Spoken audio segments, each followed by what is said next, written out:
I'm reading today from The New God Image by Edward Edinger, and I'm reading one of the appendices to this book, which includes a number of letters written by Dr. Carl Jung. On March 10th, 1959, he wrote to Erich Neumann. Dr. Neumann was one of the chief early disciples of Dr. Jung, and during World War II, while he was in Tel Aviv, Dr. Neumann wrote The Origins and History of Consciousness, which was published immediately after World War II. In this letter, Dr. Jung is talking about synchronicity and its role in evolution, and it's Dr. Jung's position that biological evolution was happening concurrently with psychological evolution.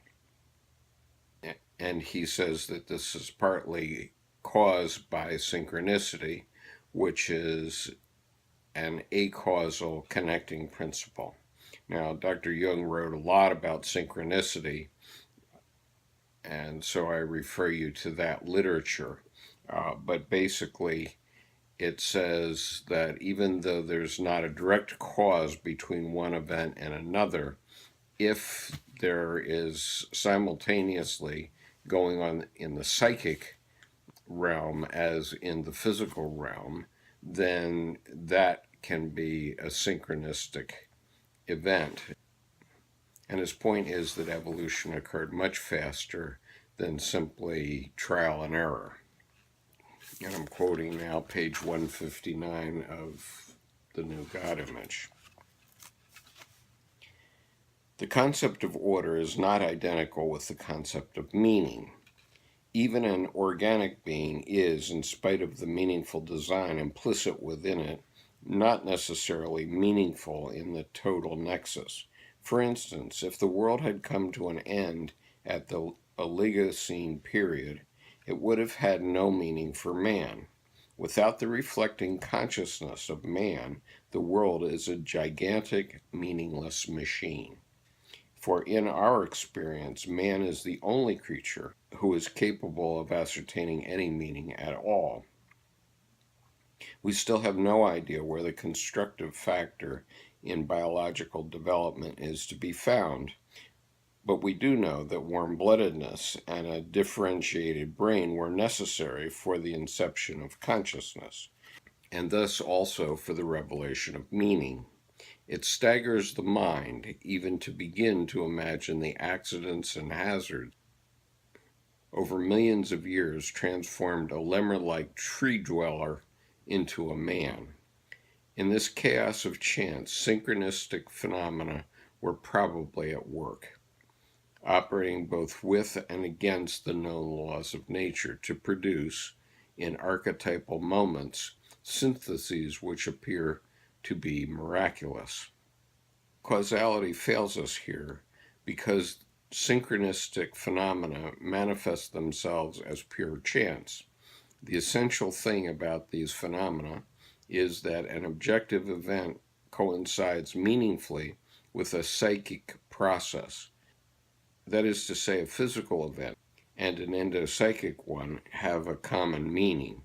This presumes not only an all-pervading latent meaning, which can be recognized by consciousness, but during that pre-consciousness time, a psychoid process with which a physical event meaningfully coincides. Here the meaning cannot be recognized because there is yet no consciousness. It is through the archetype that we come closest to this early, irrepresentable psychoid stage of conscious development. Indeed, the archetype itself gives us direct intimations of it. Unconscious synchronicities are, as we know from experience, altogether possible, since in many cases we are unconscious of their happening or have to have our attention drawn to the coincidence by an outsider. Since the laws of probability give no ground for assuming that higher syntheses, such as the psyche, could arise by chance alone, there is nothing for it but to postulate a latent meaning in order to explain not only the synchronistic phenomenon, but also the higher syntheses.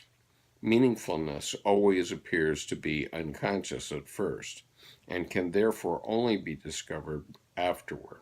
Hence, there is always the danger that meaning will be read into things, which actually there is nothing of the sort.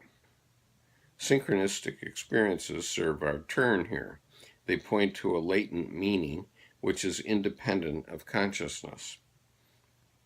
Since a creation without the reflecting consciousness of man has no discernible meaning, the hypothesis of a latent meaning endows man with a cosmogonic significance, a true raison d'etre. If, on the other hand, the latent meaning is attributed to the Creator as part of a conscious plan of creation, the question arises, why should the Creator stage manage this whole phenomenal world, since he already knows what he can reflect himself in? And why should he reflect himself at all, since he is already conscious of himself? Why should he create alongside his own omniscience a second, inferior consciousness? Millions of dreary little mirrors, when he knows in advance just what the image they reflect will look like. After thinking all this over, I have come to the conclusion that being made in the likeness applies not only to man, but also to the Creator. He resembles man, or is his likeness, which is to say that he is just as unconscious as man, or even more unconscious, since according to the myth of the incarnation, he actually felt obliged to become man and offer himself to man as a sacrifice.